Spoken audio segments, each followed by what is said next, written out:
성경이 우리에게 전해주는 메시지의 핵심은 하나님의 사랑입니다. 요한복음 3장 16절은 다음과 같이 시작이 되죠.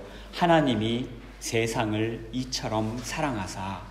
성경에 이루어지는 모든 것들, 하나님께서 성경을 통해서 우리에게 말씀하신 모든 것들이 하나님의 사랑 때문에 벌어진 일이다. 성경은 우리에게 그렇게 말씀하고 있습니다. 이 하나님의 사랑이 역사 속에서 또한 우리의 삶 속에서 구체적으로 드러나는 것을 우리는 구원이라고 표현을 합니다. 다시 말해서 성경은 하나님의 사랑의 책이며 동시에 하나님의 구원의 책입니다. 신구약 성경이 총 66권으로 구성이 되어 있죠. 이 66권의 성경 중에서 구원에 대해서 가장 잘 설명해주고 표현해주는 책이 어떤 책입니까? 구약의 출애굽기입니다. 출애굽기는 역사 속에서 나타나는 구원, 또한 우리 삶 속에서 드러나는 모든 구원 사건의 원형이 되는 사건을 우리에게 보여주고 있습니다. 훗날 이스라엘 백성은 출애굽 이후에 약 900년이 지난 후에 그때에도 바벨론의 압제로부터 벗어나는 해방을 맛보게 되는데, 그때 이 사람들은 출애굽을 상상하면서, 그때를 기억하면서 출애굽의 관점으로 출바벨론 사건을 재해석하게 됩니다. 그래서 출애굽과 출바벨론, 이 두 가지 사건으로 말미암아서 이스라엘의 출애굽 신앙, 하나님께서 우리를 구원하시는데 이 구원은 언제나 지속적이고 반복적으로 구원이 일어난다라고 하는 확고한 신앙을 그때부터 그들이 갖게 되었던 것입니다. 신약 성경에 나오는 사도들 역시도 이 출애굽 사건을 예수 그리스도 십자가의 피로 인한 구원 사건을, 그 원형을 출애굽으로 보았습니다. 출애굽을 하던 날 이스라엘 백성들은 양을 잡아서 그 양의 피를 문설주에 발랐습니다. 그날 밤에 큰 재앙이, 죽음의 재앙이 이집트 온 땅을 덮었는데, 그 재앙이 이집트의 모든 집집마다 찾아가다가 문설주에 피가 발라져 있는 것을 보면 그 집을 넘어갔다. 재앙이 그 집에 들어가지 않고 그 집을 넘어갔다라고 해서 이를 유월절이라고 이야기를 합니다. 재앙이 넘어갔다라는 것은 하나님의 은혜를 입었다라는 것입니다. 이스라엘 백성들은 하나님의 구원을 이 유월절의 은혜로 누렸고 그것들을 계속해서 기념해 왔었습니다. 이렇듯 성경은 하나님의 사랑을 우리에게 알려주는 것이고 또한 하나님의 구원을 우리에게 증명하는 것입니다. 이 하나님의 구원 사건의 가장 원형적인 사건, 출애굽 사건의 핵심은 유월절이었고, 희생의 피로 말미암아 모든 재앙이 물러가고 하나님의 은혜를 맛보는 것, 이것이 바로 유월절 사건이었습니다. 출애굽기를 보게 되면 이 유월절 사건이 있은 후에 또 다른 큰 사건이 벌어지는데, 그것이 바로 홍해를 건너는 일이었습니다. 사도 바울은 이스라엘 백성이 홍해를 건넌 사건을 두고 이것이 바로 세례다라고 이야기를 하였습니다. 물속에서 나는 죽고 주님께서 사시는 것이 바로 세례라고 할 수 있습니다. 어린 양의 피로써 구원받은 백성이 새롭게 태어나는 것이 바로 세례입니다. 그래서 유월절 사건과 홍해 사건, 이것을 통해서 하나님의 구원 사건이 벌어지고 또한 이스라엘 백성들이 물속을 통해서 새롭게 태어나는 것, 이 두 가지 사건으로 말미암아 이스라엘 사람들에게는 온전한 하나님의 구원이 계시되었다. 우리는 그렇게 볼 수가 있습니다.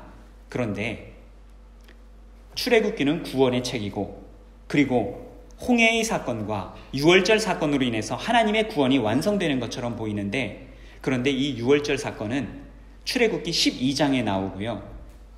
홍해 사건은 출애굽기 14장에 나옵니다. 출애굽기는 총 40장으로 구성되어 있고요. 그렇다면 15장부터 40장까지는 도대체 무슨 내용이 담겨 있는 것일까? 출애굽기가 이렇게 긴데 하나님의 구원 사건은 앞부분에 몰려 있습니다. 그렇다면 이 뒷부분은 다 무슨 내용이 담겨 있을까? 이 뒷부분에는 이스라엘 백성들이 광야를 지나가는 내용이 담겨 있습니다. 이스라엘의 광야의 삶은 고난의 연속이었습니다. 때로는 물이 없어서 하나님께 불평했고요. 때로는 먹을 것이 없어서 하나님을 원망했습니다. 아말렉 족속을 만나서 전쟁을 치르며 혹독한 신고식을 치르기도 했었습니다. 왜 구원받은 백성에게, 하나님께서 구원하시고 세례까지 베풀어 주신 그 백성에게 이렇게 어려운 일이 발생하는 것입니까? 왜 출애굽기는 더 많은 부분에 있어서 하나님의 구원 사건을 기록하기보다는 그 어렵고 힘든 광야의 사건들을 기록해서 우리에게 남겨주고 있는 것입니까? 하나님의 백성에게는 광야의 시간이 필요하기 때문입니다. 광야는 하나님께서 우리를 연단하시는 장소입니다. 우리를 낮추시고 시험하셔서 과연 우리가 하나님을 진실되게 따르는 사람인지, 하나님의 명령을 듣는 하나님의 백성인지, 하나님의 자녀인지 확인하게 하시고 살펴보게 하시는 곳이 바로 하나님의 광야입니다. 광야는 온전한 하나님의 백성, 온전한 하나님의 자녀가 되기 위한 변화의 과정이라고 할 수 있습니다.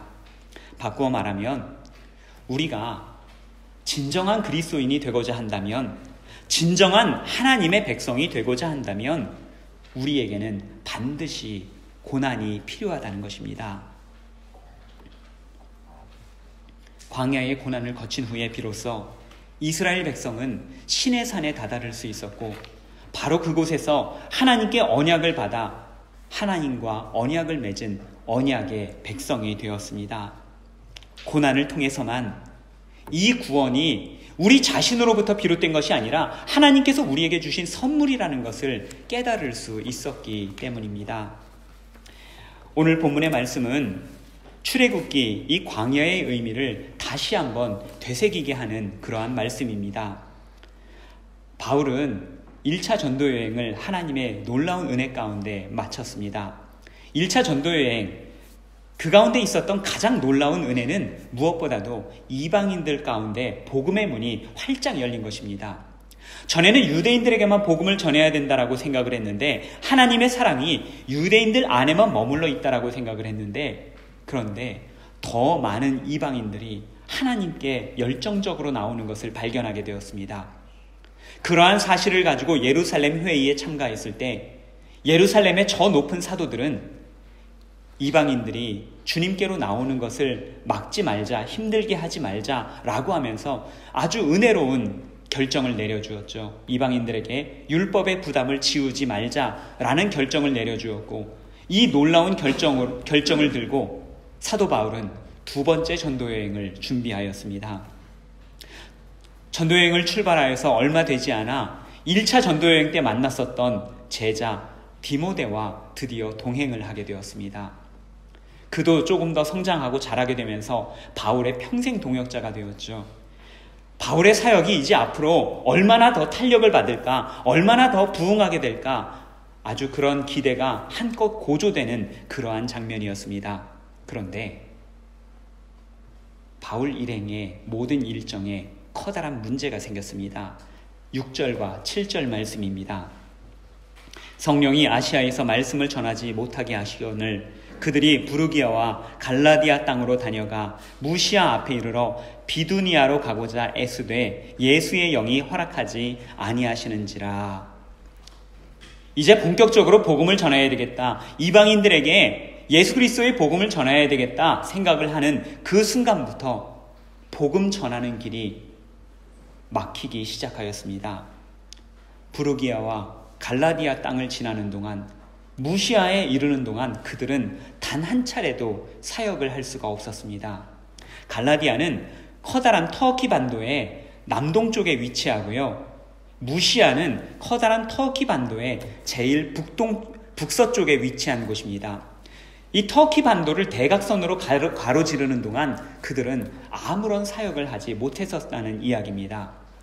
그들은 할 수 없이 여기서부터 또다시 북동쪽으로 이동을 하려고 했습니다. 그쪽으로 가면 비두니아라고 하는 지역이 나오는데 흑하의 연안이 시작되는 곳입니다. 여기에서 나오는 첫 번째 큰 도시, 지금 현재는 이스탄불이고, 당시 얼마 지나서부터는 이곳 지명이 비잔티움이라는 곳으로 바뀌게 됩니다. 이 대도시를 만나게 되는 그 지역으로 사역지를 옮겨가야 되겠다 노력을 하였지만 그쪽 길 역시도 열리지가 않았습니다. 바울은 이제 막 선교팀을 새롭게 꾸려서 정말로 하나님의 일을 열심히 해보겠다, 정말로 더 많은 이방인들에게 복음을 전해야 되겠다 다짐하고 결단하면서 출발을 했는데 그 시작부터 여러 가지 계획들이 좌초되는 경험을 하게 되었던 것입니다. 젊은 디모데는 어떻습니까? 바울이 자신을 동역자로 불러주었으니까 얼마나 기뻤겠습니까? 그런데 동역자로 부름을 받자마자 할례에 커다란 고통을 당하게 되었습니다. 그것도 참고 함께 동역자로 따라 나섰는데 바울과 함께하는 사역 중에서 아직까지 아무것도 할 수 없는 그러한 정말로 형편없는 선교팀이라고 할 수밖에 없는 그런 상황이었습니다. 때로는 우리의 계획이 제대로 이루어지지 않을 때가 있습니다. 그것이 거룩하고 하나님의 뜻에 따른다라고 생각되는 그런 계획이라 할지라도 좌절될 때가 있습니다. 우리가 자신이 담당하던 프로젝트가 갑자기 취소가 될 수도 있고요. 불의의 사고나 질병으로 인해서 건강에 어려움을 겪을 때도 있습니다. 때로는 사람들과의 관계가 의도하지 않게 꼬이고 어려움을 겪게 될 때도 있습니다. 잘못해서 일이 꼬이는 것이라면 우리가 회개를 하고 하나님께 나아가고 하나님의 뜻을 구하면 되겠죠. 그런데 그런 것도 아니고 우리가 정말 열심히 잘 살려고 하고 하나님의 뜻을 이루고자 노력할 때에도 일이 꼬이고 안 될 때가 있다라는 것입니다. 다른 사람의 이야기가 아니라 오늘 본문의 바울의 이야기입니다. 하는 일마다 무산되고 몸은 병들고 지쳤고 동역자들 중 일부가 자신에게서 등을 돌렸습니다. 우리네 삶에도 바울만큼은 아니더라도 예수님을 믿고 열심히 살려고 하면서부터 여러 가지 일들이 잘 진행되지 않을 때가 있을 것입니다. 그럴 때마다 우리를 더욱더 힘들게 하는 것은 일 때문에 힘든 것이 아니라 사람들의 말 때문에 힘들어집니다. 너 무슨 죄 지은 거 있니? 회개 기도에 하나님께서 풀어주실 거야. 혹은 그 사람 죄가 많아서 그렇지. 물론 우리는 늘 죄인이고 우리는 늘 회개를 해야만 합니다. 하지만 우리에게 어려움이 있다고 그것이 항상 우리의 죄의 결과는 아니라는 것입니다. 출애굽을 한 이스라엘 백성들, 이들은 하나님의 구원을 경험하였고 홍해를 통과하면서 새 사람이 되었습니다. 그러면 그들에게 앞으로 좋은 일만 있을 것 같은데 현실은 그렇지 않았습니다. 그들은 곧장 광야를 직면하게 되었습니다.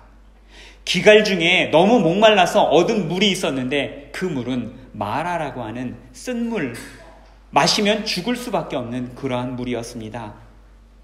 시내산에 이르기까지 광야의 고통은 계속되었습니다. 앞서 말씀드린 바와 같이 이는 하나님의 훈련 과정이었기 때문입니다.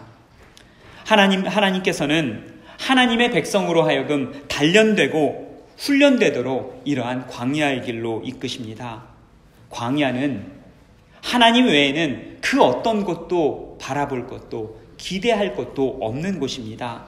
하나님께만 주목하고 하나님만 신뢰하고 하나님께만 순종해야 이 광야를 무사히 지날 수 있는 것입니다.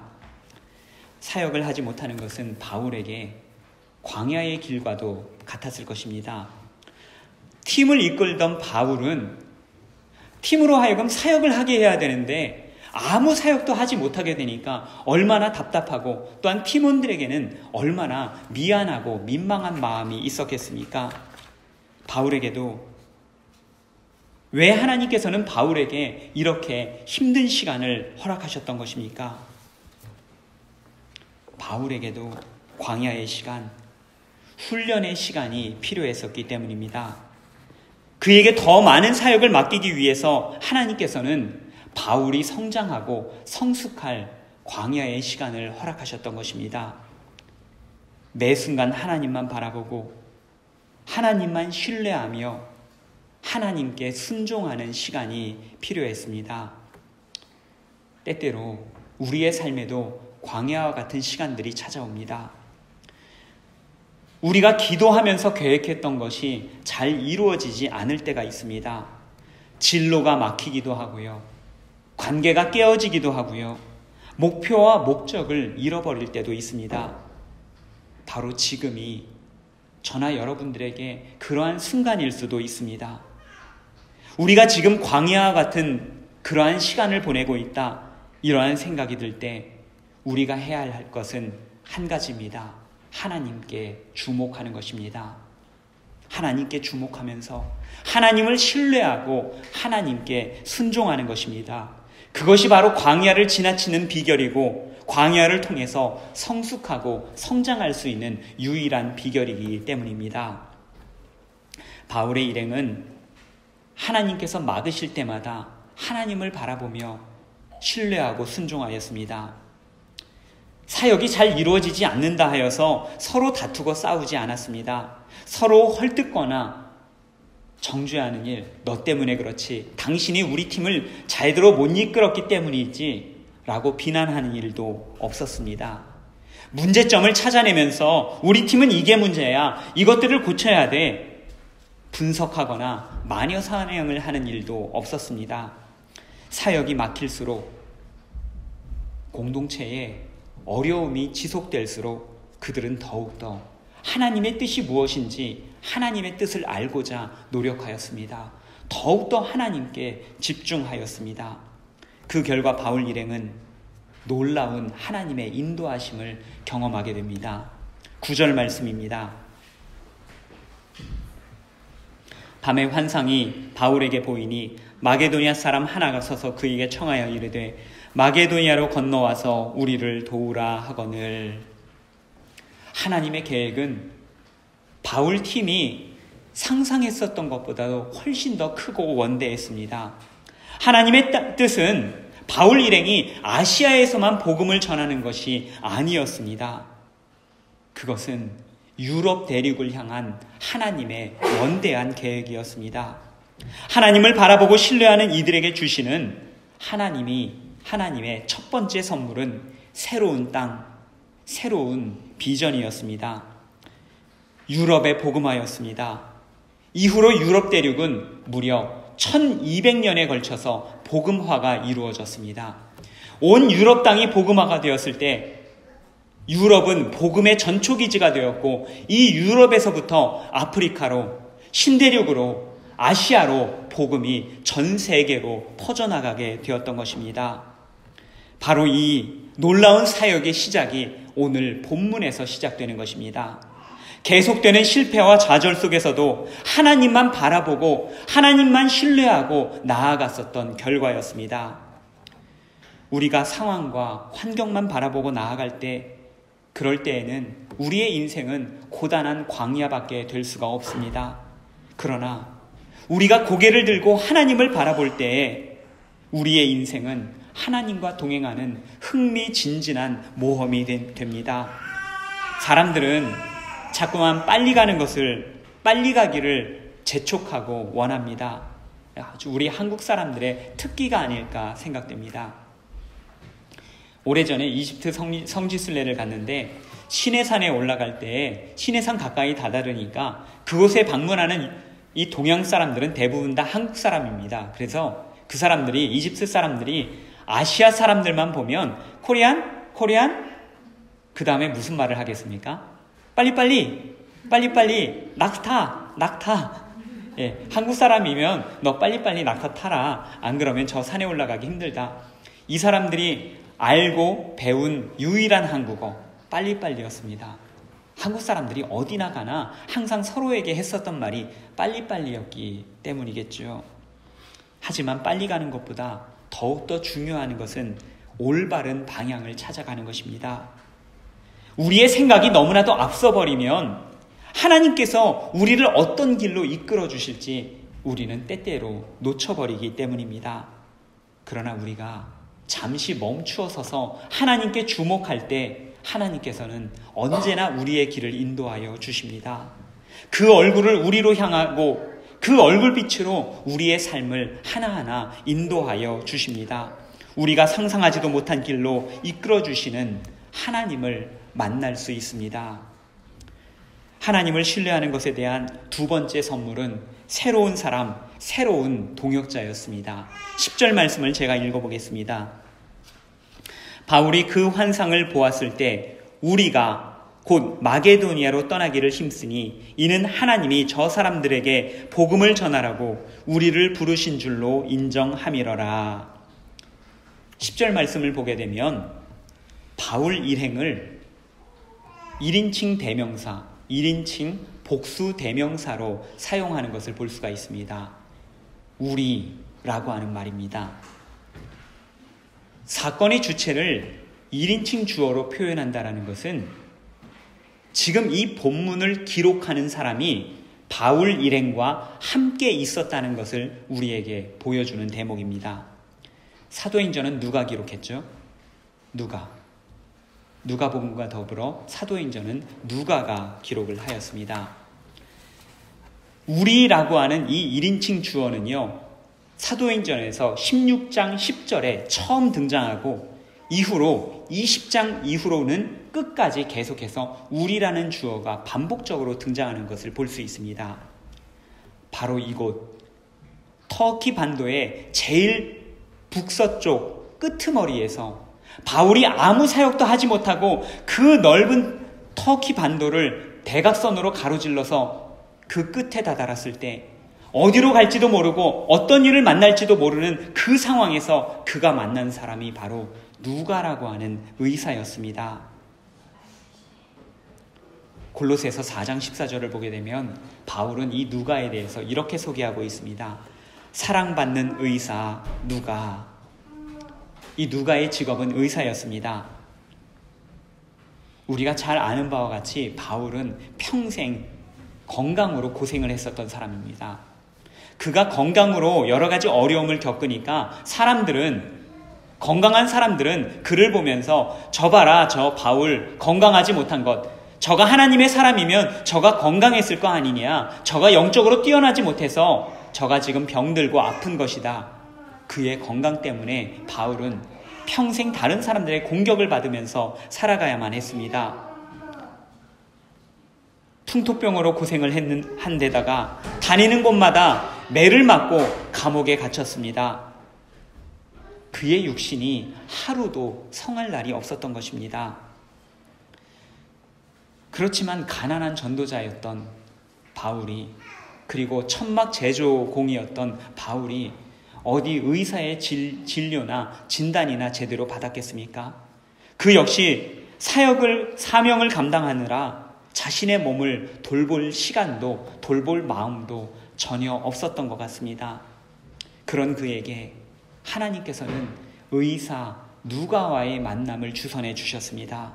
그리고 그 누가로 하여금 3차 전도 여행에서부터 바울이 죽는 순간까지 그와 동행하며 그의 모든 건강을 관리하고 함께 동행하며 그를 돕게 하였던 것이었습니다. 바울을 통해서 드러내는 모든 하나님의 은혜를 의사 누가를 통해서 기록하게 하셨습니다. 광야와 같은 시간을 지나면서 하나님만 바라보고 하나님을 신뢰하고 순종하고 나아갔을 때 하나님께서는 바울에게 놀라운 선물을 허락하셨습니다. 새로운 비전을 허락하셨고 새로운 동역자를 허락하셨습니다. 바울을 만난 누가 역시도 복된 삶을 살게 되었죠. 누가는 오늘날 우리의 관점에서 보자면 당대의 의사들 중에서 가장 유명한 사람입니다. 어떻게 그가 그렇게 유명하게 된 것입니까? 누가가 뛰어난 의술을 가졌습니까? 아니면 놀라운 의학 기술들을 개발했습니까? 그렇지 않습니다. 누가가 유명해진 유일한 이유는 그가 바울과 만났기 때문입니다. 그가 하나님의 사람과 동행했을 때 하나님께서는 그를 놀라운 길로 인도하셨고 놀라운 사역자로 사용하셨습니다. 대부분 의사가 된 사람들은 다른 사람들의 병든 것을 도와주고 생명 살리는 이러한 일들을 하겠다라고 하는 조금 더 숭고한 사명감으로 의사라는 직업을 선택하는 것을 볼 수 있습니다. 그런데 이 누가는 의술로서 사람들의 건강을 도울 뿐만 아니라 사람들의 영혼을 돌보고 복음서를 기록함으로써 하나님의 은혜를 자신의 얼굴도 알지 못하는 모든 사람들에게, 그리고 2000년이나 지난 이후에 오늘도 우리가 그의 글을 통해서 하나님의 놀라운 은혜를 체험하고 고백하는 이 일들을 누가가 할 수 있게 된 것입니다. 어떻게요? 하나님의 사람을 만났을 때, 비록 바울이 외모적으로는 볼품이 없었고 그의 사역에는 늘 논란이 따라다니기도 하였고, 또한 그와 척진 사람들도 적지 않았지만 이것이 하나님께서 나를 이끄신 길이다 그가 확신했을 때, 그리고 함께 동행했을 때 하나님께서는 그의 삶을 통해서 놀라운 일을 시작하셨던 것입니다. 우리의 인생은 하나님의 훈련장입니다. 때로 우리 인생은 좌절을 경험하기도 합니다. 아무런 소망이 없는 시간을 보낼 때도 있습니다. 힘들다, 어렵다, 지친다 라는 생각이 들 때마다 이것 한 가지만 기억하시기를 바랍니다. 지금까지 살다간 모든 우리의 믿음의 선배들 역시 이러한 광야의 길을 걸어갔다는 것입니다. 출애굽을 완성했다라고 느꼈던 이스라엘 백성들, 이집트의 군사로부터 벗어나고 하나님으로부터 유월절의 은혜를 경험하며 홍해의 은혜를 경험하여서 새로운 백성으로 새롭게 태어난 이스라엘 백성들에게, 그들에게도 광야가 필요했습니다. 이스라엘의 왕으로서 기름 부음 받았던 다윗도 오랜 시간 동안 광야에서 헤매며 도망치는 시간을 가졌고, 우리 예수님과 사도들 역시도 계속해서 광야의 시간을 지나야만 했습니다. 이 광야를 지날 때 하나님께서는 그들로 하여금 하나님의 일꾼이 되게 하셨고, 놀라운 하나님의 비전을 함께 소유하는 사람으로 훈련시키셨던 것입니다. 우리가 광야를 지날 때마다 우리에게 필요한 것은 하나님을 바라보는 것입니다. 하나님을 신뢰하는 것입니다. 하나님께 순종하는 것입니다. 우리에게는 우리 인생에 대한 해답이 없습니다. 또한 우리 인생에 대한 해답을 얻기 위해서 노력할 필요도 없습니다.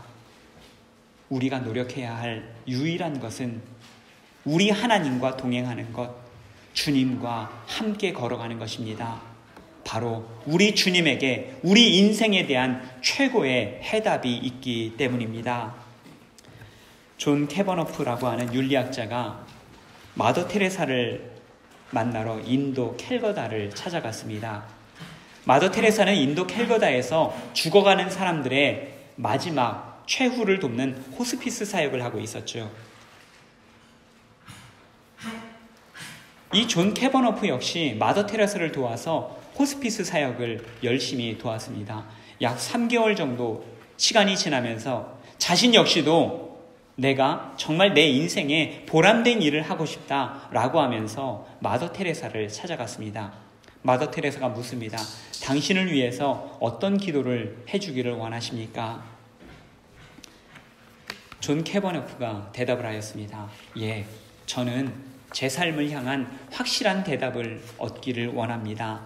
그때 마더 테레사가 이렇게 대답을 했다고 합니다. 확실한 대답이야말로 우리가 붙들 것이 아니라 오히려 놓아야 할 것들입니다. 확실한 대답이라는 것은 저의 일생에 한 번도 있어 본 적이 없습니다. 제게 늘 있는 것은 바로 하나님을 믿는 신뢰입니다. 그러니 당신도 끝없이 하나님을 신뢰할 수 있도록 당신을 위해서 기도하겠습니다. 출애굽의 구원 사건을 이끌었던 모세는 시편 90편에서 다음과 같이 노래하였습니다. 우리의 연수가 70이요 강건하면 80이라도 그 연수의 자랑은 수고와 슬픔뿐이요 신속히 가니 우리가 날아가나이다. 이 짧은 인생, 이 인생은 우리가 무엇을 얻고 무엇을 움켜쥐기 위한 시간이 아닙니다. 오히려 이 시간은 내려놓는 시간이며 비워내는 시간입니다. 그리고 우리가 내려놓는 만큼, 우리가 우리 자신을 비워내는 만큼 우리 하나님께서는 우리를 하나님의 은혜로 가득 채워주실 것입니다.